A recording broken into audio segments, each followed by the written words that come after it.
In today's video, I'm going to be talking about the relationship between rituals and spiritual abuse. And in today's video, I'm also going to be talking about a particular type of ritual called a humiliation ritual. So, what is a humiliation ritual? Well, it is pretty much what it sounds like. It's a ritual done with the intent of humiliating somebody. And the reason why it's very important that you know about humiliation rituals when you are navigating your journey through spiritual abuse is because they're used very often. And a lot of people don't know about them and they end up walking into a trap, so to speak. So, first of all, let me explain what a ritual is.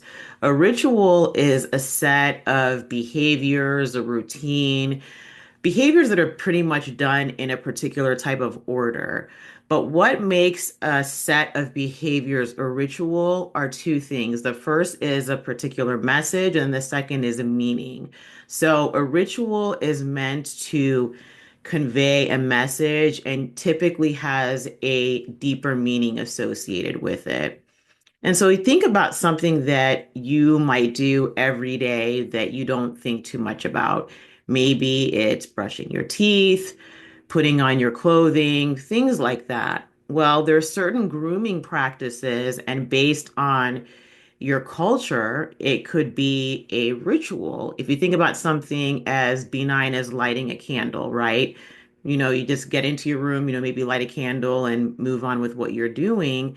In certain settings and under certain circumstances, lighting a candle is a ritual, and there are ways in which you do it that convey a message and hold a particular meaning. So I want you to remember those two things, message and meaning, when it pertains to rituals.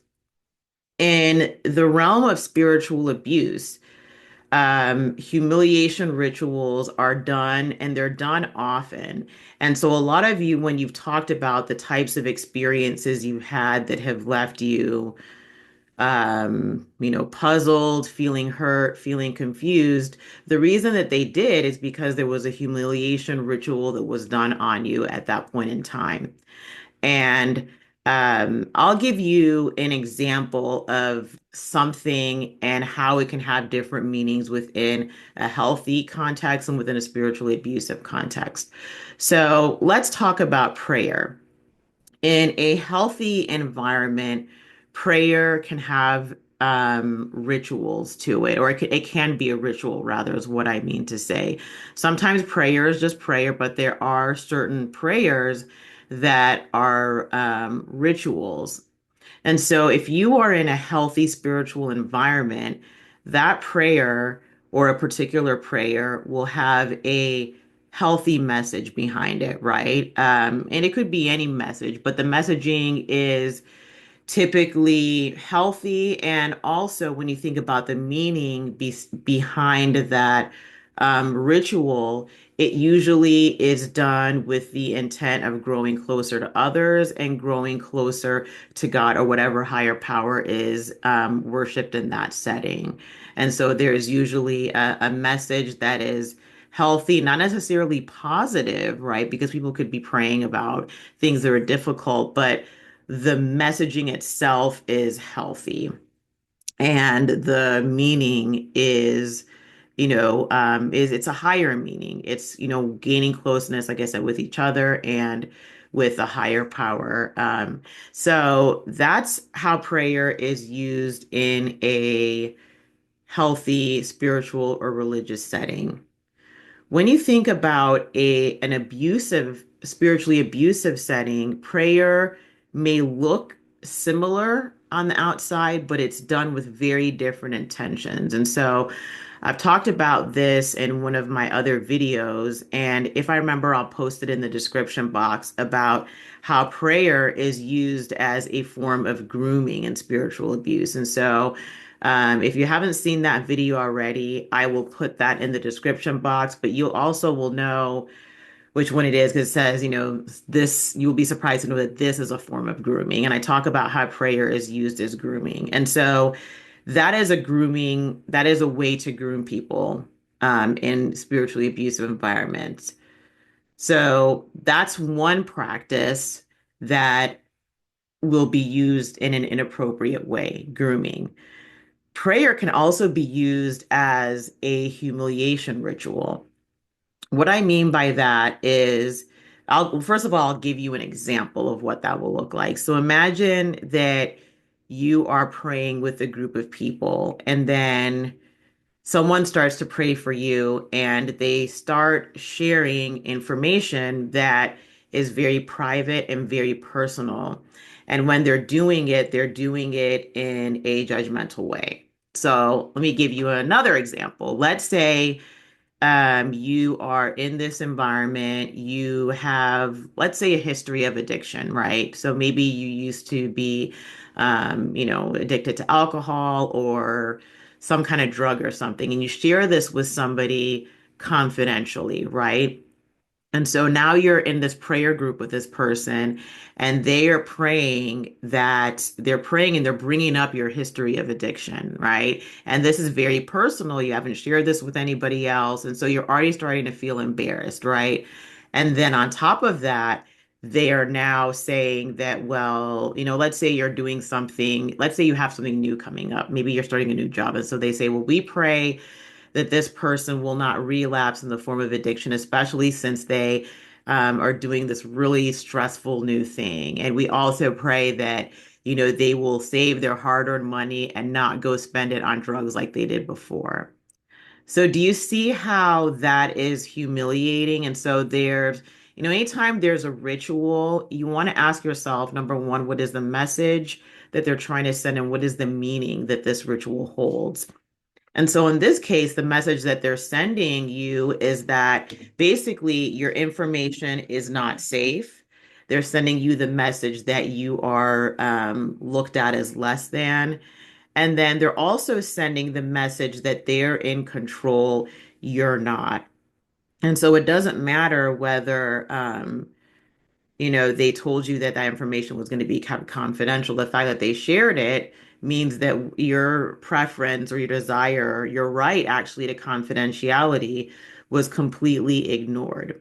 And so, what does that mean? Because there's a message that you can convey, but there's also a meaning behind that ritual. And in this case, the meaning behind the ritual is that whoever they are, in this case, the spiritually abusive system or the person that is doing this prayer, has power over you. And they want you to understand that that power is not going anywhere, right? The meaning, when I talk about meaning, think about intent, right? And what they're trying to do when something like this happens. And so this is another way of sort of keeping people in their place. And so many of you have shared, your different stories, different experiences and things like that. And when there is a humiliation ritual done to somebody, it is also meant to create a very strict dichotomy or to reinforce an already existing hierarchy. People in spiritually abusive environments take whatever differences in power they are and weaponize them against the people that have less power. And I also talked about this in one of my other videos about the us versus them ideology in spiritually abusive settings. Now, there's nothing wrong or unhealthy with a group of people distinguishing themselves from other people. Any spiritual environment is going to have their own unique sets of beliefs and practices, but it gets harmful and potentially abusive when that us versus them becomes very adversarial and fear producing. And so there's this idea that the group is superior and then the them are inferior. The them are villainized. They're looked at as less valuable. They're looked at as a threat to be feared. And so there's this idea that we have to protect ourselves and our resources from those big bad guys out there. When a humiliation ritual is done on you, the intent is to put you in the category of them. And to me, that is the main message, or one of the main messages and intents behind a humiliation ritual. And so if you think about it, when you are humiliated like that, you're told, hey, we can put you out in that them category at any time. And so if you are in a situation, where you are lacking some things. We talked about this in one of my other videos about the circumstances that can lead people to be in spiritually abusive environments. And a lot of times it has to do with lacking something, lacking interpersonal connections, lacking finances, lacking identity. There's some sort of void that the individual is looking to be filled. And again, when I say this, it's not from a place of judgment. It is to show rather how despicable spiritual abuse is, because if somebody sees a need in somebody else, they shouldn't exploit it. They should try to either help or direct them to where they can get help. Even if it's not your responsibility or you don't want to help, the very least thing you should do is not exploit it. But spiritually abusive people exploit that. So think about being in a situation where you are you are lacking something, you're hurting, you're in need of something, and then now, you're gotten into this environment, you're getting some of these needs met, and all of a sudden you find yourself um on the verge of being kicked out. That is what this humiliation ritual does. It basically says, we can make you and we can break you. And so, what's the natural response for someone that is in that position who's on the verge of being put out? They're going to want to do whatever they can do so that they're not kicked out. They don't want to be the them, right? If you've experienced spiritual abuse and you've heard this sort of rhetoric pitting us versus them and villainizing outsiders, you will do anything possible so that you're not on the outside. And so that means more effort on your part.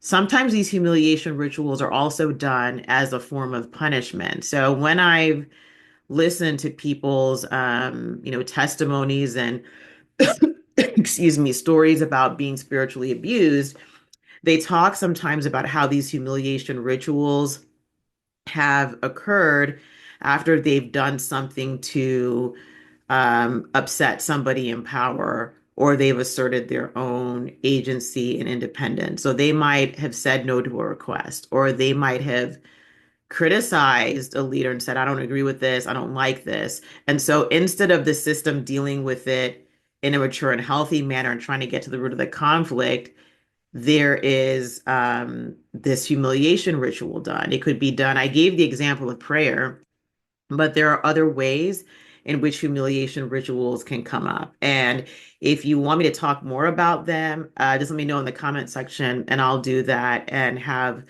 um, another video on, what these humiliation rituals can look like. But the point of these things, it's these humiliation rituals they're retaliatory in nature. They can be as a form of retaliation, they can be used as a form of control. They can be used as a way to send a message to other people that, hey, this is what happens if you cross us, or this is just what can happen to anybody in general. We hold the power. So it's very important that you understand that what you're seeing and what you're experiencing is not just in your head. It's not like, oh, maybe this person was having a bad day. I strongly believe that there are messages and intentions behind these types of rituals, and they're done to either establish control or to maintain control. So I hope that that was helpful for you. And I'd love to hear from you in the comment section as well. Have you been on the receiving end of a humiliation ritual? And if so, what did you do? How did you deal with that? So I hope that's helpful. If you would like more information, you can go to my website, skillsetcounseling.com, click on the um, orange button to book a free consultation. All right. I hope you have a wonderful day that is filled with peace. Bye bye.